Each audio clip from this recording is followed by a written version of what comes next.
Christ is in our midst. He is there. Father Mark, Deacon John, Deacon Brian, and St. Mark family. After traveling, isn't it a wonderful feeling to come home? There just isn't any place like it. Even more so, if we live a distance away, how great is it when we come home to be with family and friends during the holidays or for special events? This is what St. Mark is to me and my family, coming home. Born and raised in the Orthodox Church, I have loving memories of our parish in Youngstown, Ohio. As the sixth largest steel-producing city in the world at that time, we had 12 Orthodox churches. However, all were quite a distance away from where we lived, and it was not very convenient to attend. In 1962, my parents were one of 4 founding families that received permission to start a church that would be more centrally located in the Youngstown-Warren area. It was through the Antiochian Archdiocese by His Eminence Metropolitan Anthony Bashir of thrice blessed memory. My mother's love of a particular apostle and evangelist writings in his life history was the impetus for the name, which was submitted and approved by the Archdiocese, and St. Mark of Youngstown, Ohio was born. A young seminarian that was graduating was assigned, coincidentally named Father Mark, kind of ironic. The parish grew to about 85, 90 families. It was a warm, welcoming parish, very energetic, filled with much love, had an active community outreach, was very energetic, enthusiastic, had deep spirituality, and known in the community for its annual international dinner dance held on the first Saturday of every November. Its reputation was not only in the local area, but it was regional and national as well in the Orthodox Church. Leaving to attend dental school and further my dental education in the mid-1970s, my life would take me to many cities where I attended several different Orthodox churches. After moving to Florida and settling in Palm Beach County, I became actively involved in one local parish as a steward, as a support, as a choir director, chanter, and parish council president. However, it just was not St. Mark. It's a feeling.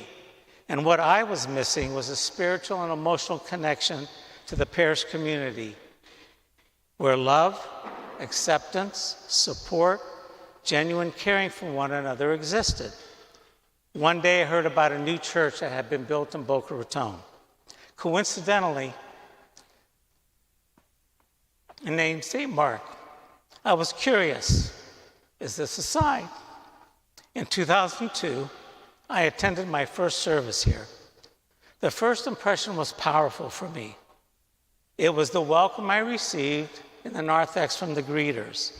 To this day, I remember their names. It was genuinely warm, loving, and sincere. I returned several more times over the next few months with that same love and welcoming feeling extended to me and my family each and every time. Not yet a member of the parish, I was slightly embarrassed when I was invited to sing in the choir and to come up to the chanter stand. I guess I was a little too loud in the pews. Mary and I and our daughters Katie and Christy decided to join St. Mark. The ministries, activities for the children, the youth, and the active young families soon made us realize that this is home, just like my St. Mark in Youngstown.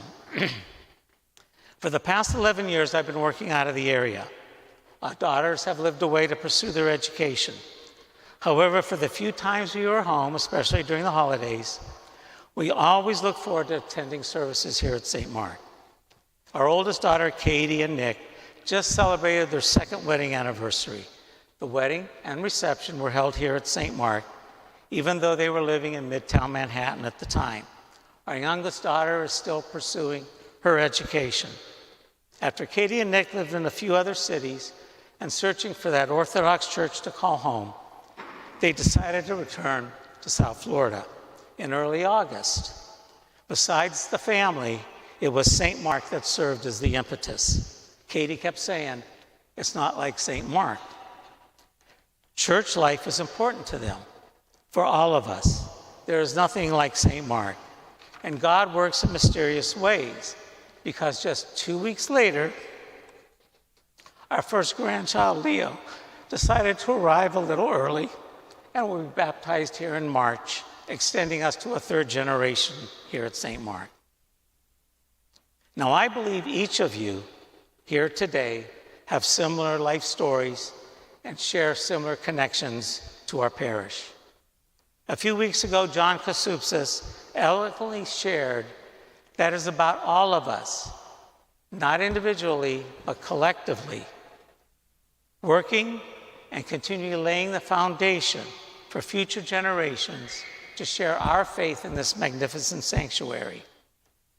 Our mission statement and core values, which are printed in the worship guide each and every week, reminds each of us and tells the world who we are, what we are about, and whom we serve.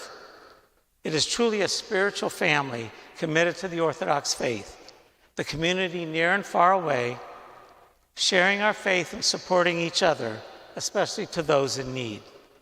The love that is shared, the acceptance of everyone, no matter where they came from or who they are, is the energy and the bond that continually allows us to receive God's guidance and blessing to grow our parish. I retired in May, and I now feel like I'm at home at St. Mark. It's a life coming full circle for me. This is why I've been a St. Mark steward for over 20 years.